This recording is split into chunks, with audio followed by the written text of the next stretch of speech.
할렐루야. 2021년 사순절 월드비전과 시채널이 함께하는 사순절 설교, 그죠? 마태복음 25장 삶으로 살아내기, 오늘 마지막 시간입니다. 본래 제가 묵상집을 이제 만들면서 묵상 큐티를 작성하면서 6편을 작성했었어요. 그래서 설교를 하나씩 풀어서 하면 6편을 해야 하는데, 우리가 이제 주어진 시간이 오늘이 마지막 시간이거든요. 그래서 오늘은 4번째, 5번째, 6번째 그 이야기를 축약해서 하나씩 한꺼번에 살펴보았으면 좋겠습니다.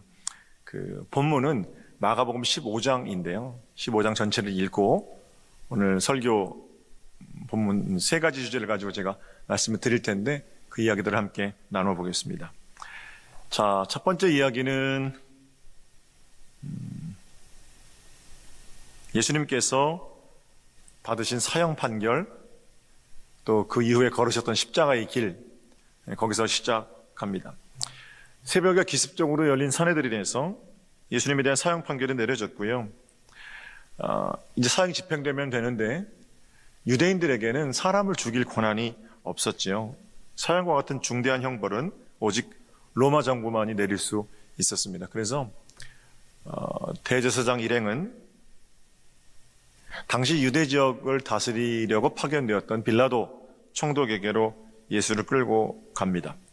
빌라도가 예수를 신문하는데 빌라도 역시 예수가 죄인이라는 증거를 찾을 수 없었습니다. 오랜 정치 경험으로 보니까 예수님이 체포된 것은 어떤 십자가에 달려 죽을 만한 특별한 큰 죄가 아니라 유대인들 간의 정치 권력 싸움이든지 아니면 어떤 사들의 시기나 모함일 것이라고 그는 생각했는지도 모릅니다. 빌라도는 머리가 좋은 사람이잖아요. 합법적으로 예수를 놓아줄 수도 있겠다 이렇게 생각했는지도 모르지요. 그 방법이 유월절 특사입니다. 우리나라도 광복절 특사가 있듯이 유대인들에게도 6월절에는 그들의 해방을 기념하면서 죄수 한 명을 풀어주는 특사가 있죠. 빌라도가 그걸 모를 리가 없어요. 한번 상상을 제가 해보겠습니다. 지금 빌라도 앞에는 오늘 십자가 처형을 당해야 하는 죄수 셋이 있습니다. 한 사람은 이제 밀란을 일으켜서 체포된 바라바라는 인물이고, 다른 2명은 흉악한 강도짓을 해서 끌려온 자들입니다. 이들은 조금 후에 십자가에 달려 죽게 될 것이고 몇 시간 뒤에 그 일이 벌어질 것은 아주 분명한 일이었습니다. 그런데 아침에 갑자기 유대인들이 나사렛 예수를 끌고 옵니다. 그리고는 우리 법으로 이 일을 죽이기로 판결하였으니 십자가형을 내려주시지요. 이렇게 이제 부탁을 하는 겁니다. 빌라도 앞에는 지금 몇 명의 죄수가 있어요? 4명이 있는 거예요. 본래 십자가에 달려 죽이기로 했던 3명 죄수, 바라바와 2 강도, 그리고 아침에 끌려온 예수. 3사람은 확실히 유죄입니다.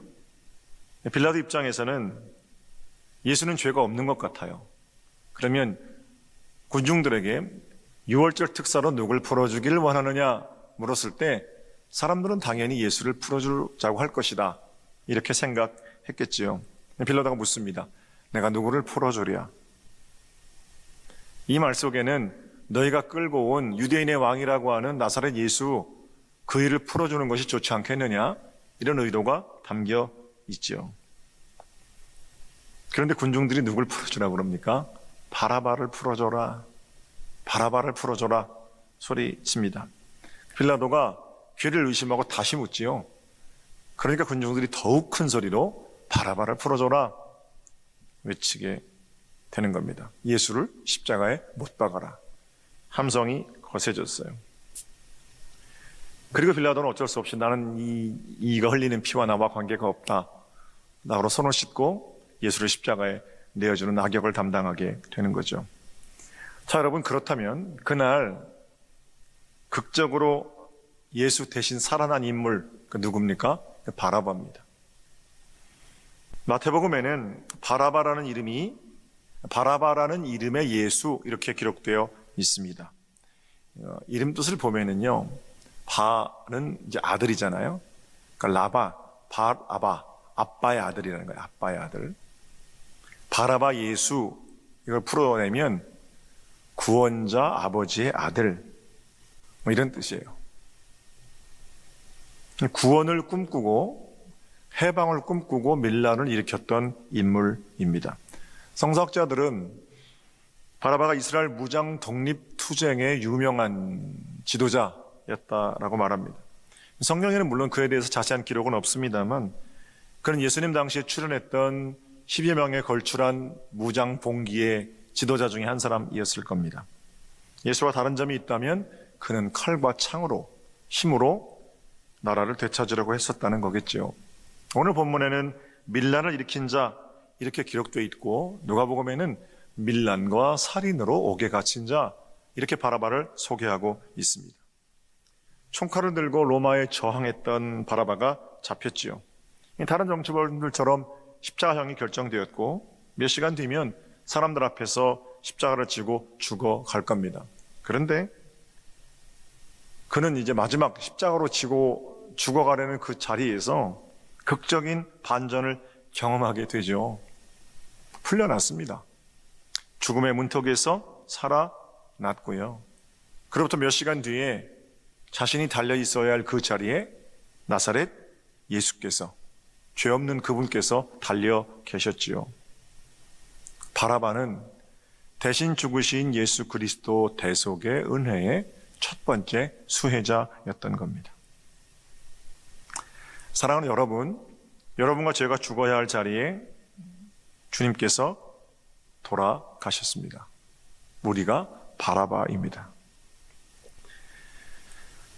신앙생활 하면서 가장 큰 함정은 나는 바라바가 아니라고 생각하는 겁니다. 나는 그 정도 흉악한 범죄를 저지르지 않았다는 착각입니다. 나는 가끔 실수로 교통법규를 위반하기는 하고 별 피해가 없는 그런 작은 거짓말들을 한 적은 있었어도 그 사람 보기가 좀 불편해서 일부러 마주치지 않고 때로는 표시 안 나는 그런 작은 욕심은 좀 부리고 살았지만 흉악한 범죄를 저지른 바라바와 같지 않다라는 겁니다.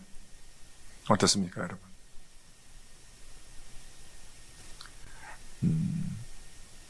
겉으로 드러나지는 않았지만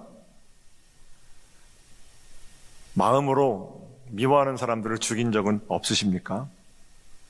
형제를 미워하는 자마다 살인하는 자다 예수님 말씀하셨는데 그 말씀으로부터 자유로우십니까? 분주하게 열심히는 사는데 하나님과는 관계없는 나만의 왕국을 건설하기 위해서 분주한 것은 혹시 아니십니까?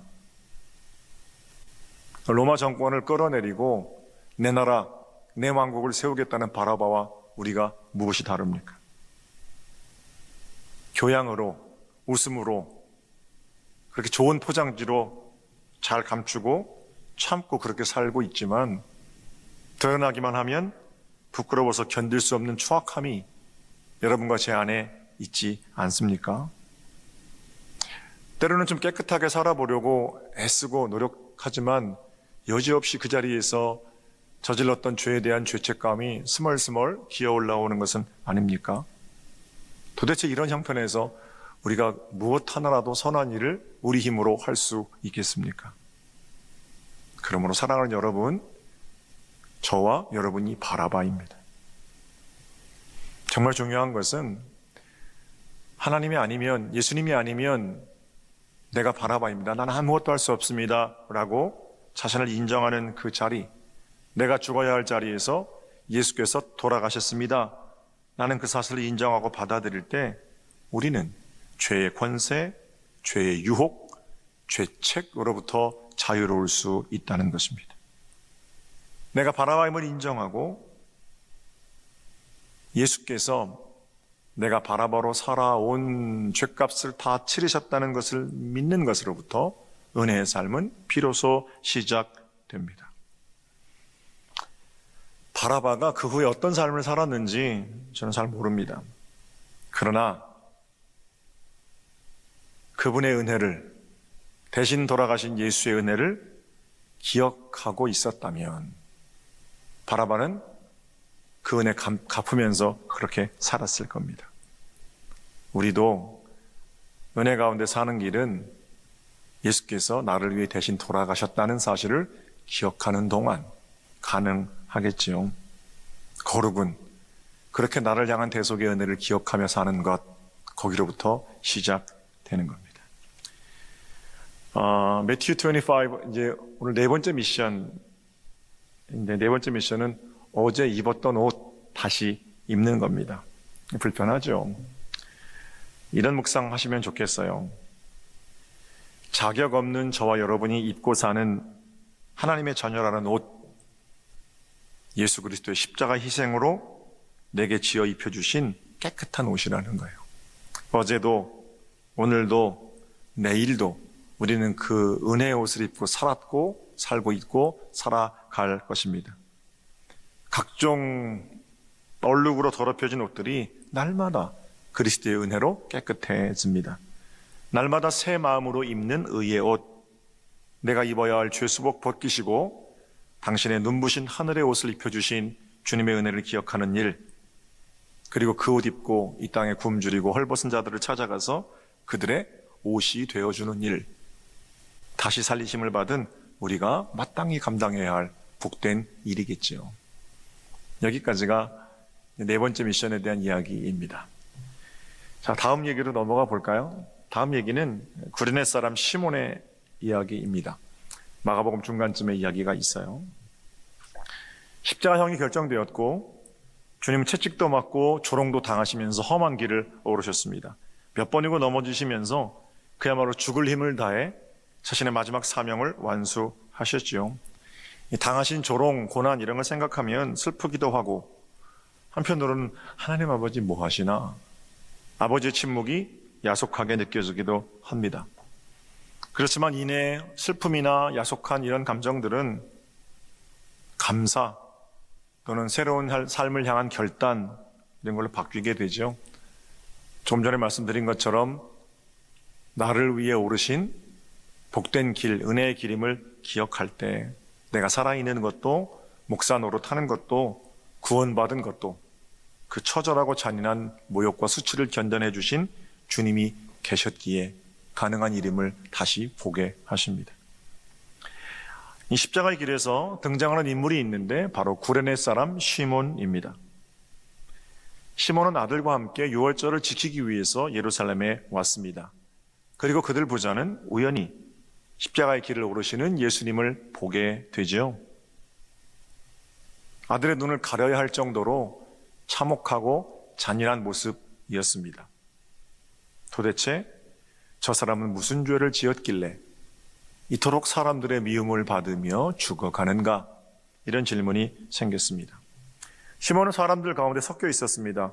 그런데 그가 선 곳을 지나시다가 예수님께서 쓰러지셨습니다. 몇 번이고 일어나려고 애쓰시는 모습 안타까웠지요.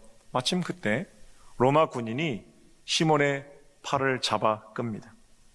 그리고는 네가 대신 져라. 예수의 십자가를 대신 지고 십자가의 길을 오르게 합니다. 마가복음에는 구레네 시몬을 소개하면서 알렉산더와 루포의 아버지 이렇게 소개하고 있습니다. 여기 루포의 이름은 사도 바울의 편지 로마서 16장에 다시 언급이 됩니다. 16장 13절 로마서입니다. 주 안에서 택하심을 받은 루포와 그의 어머니에게 문안하라.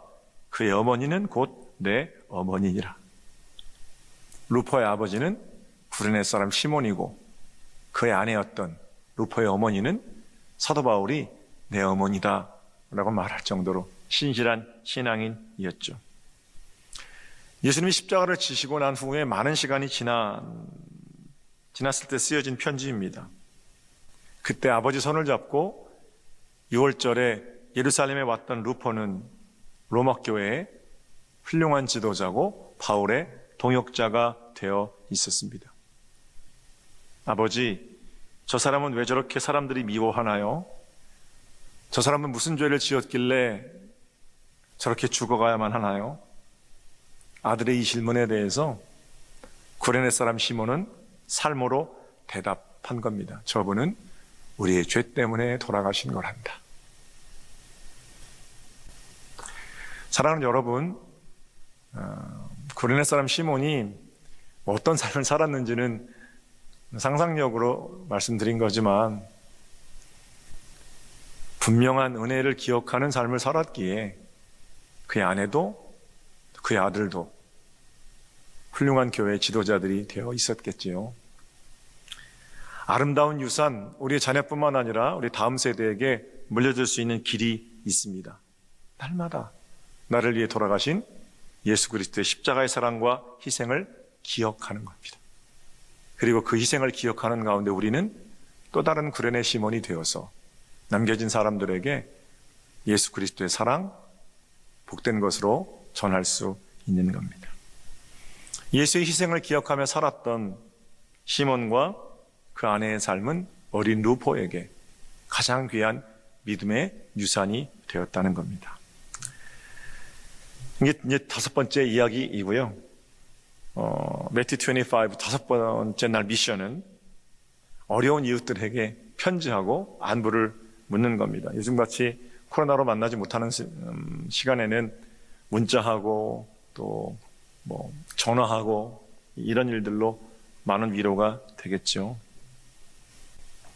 우리의 글, 우리의 말뿐 아니라 이 모든 것들을 포함하고 있는 우리의 삶 역시 구레네 사람 시몬처럼 우리 자녀들에게, 다음 세대 또는 다른 사람들에게 그리스도께서 써서 보내시는 사랑의 편지가 되었으면 좋겠습니다. 바울의 권면처럼 여러분과 저는 그리스도의 편지입니다. 생명의 편지로 살아가는 복된 날이시기를 우리 주님의 이름으로 축복합니다. 자, 이제 네 번째, 다섯 번째 끝났고 마지막 묵상, 바로 십자가 묵상입니다. 십자가는 당시 행해졌던 로마의 형벌 가운데에서 가장 극악한 형벌이지요. 사람들이 잘 볼 수 있는 곳에 죄인을 죽을 때까지 매달아 놓습니다. 로마에 반역하면 저렇게 죽게 된다라는 것을 보여주는 겁니다. 동시에 이스라엘 사람들에게는 율법에 따라 나무에 달린 자마다 저주받은 자라는 신명기의 말씀을 떠올리게 하지요. 예수의 십자가 처형은 예수를 죽이고 자신의 자리를 지키려는 사람들에게는 일석이조, 일석삼조, 금상첨화라고 생각되었을 겁니다. 우리 주님께서는 그거 다 알고 계시는데 묵묵하게 그 길을 오르셨습니다. 만왕의 왕이신 그분께서 스스로 나무에 달린 저주받은 자리에 임하셨습니다. 바로 여러분과 저의 죄 때문입니다. 아담 해밀턴 목사님은 그분의 책에서 여러 가지 고증들을 통해서 실제로 예수님이 달리신 십자가는 그렇게 높지 않았을 거다라고 이야기합니다. 대부분 십자가 형틀의 크기를 고려한다면 지면에서 한 3인치 정도였을 거다 이렇게 말하거든요. 십자가 그 종대가 박힌 깊이를 감안한다면 최대한 높게 생각하더라도 그분의 이야기입니다. 의자 정도 높이, 그 정도의 예수님이 달리셨을 거다라고 주장하는 겁니다. 십자가 위에서 행하신 7마디를 생각해 보면 그 말도 일리가 있습니다. 엘리 엘리 라마 사박다니 크게 소리치시면서 부르짖는 그런 말씀도 있으셨지만 대부분은 속삭이시는 소리입니다. 어머니 보세요, 저 아들입니다. 요한아, 네 어머니다. 다 이루었다.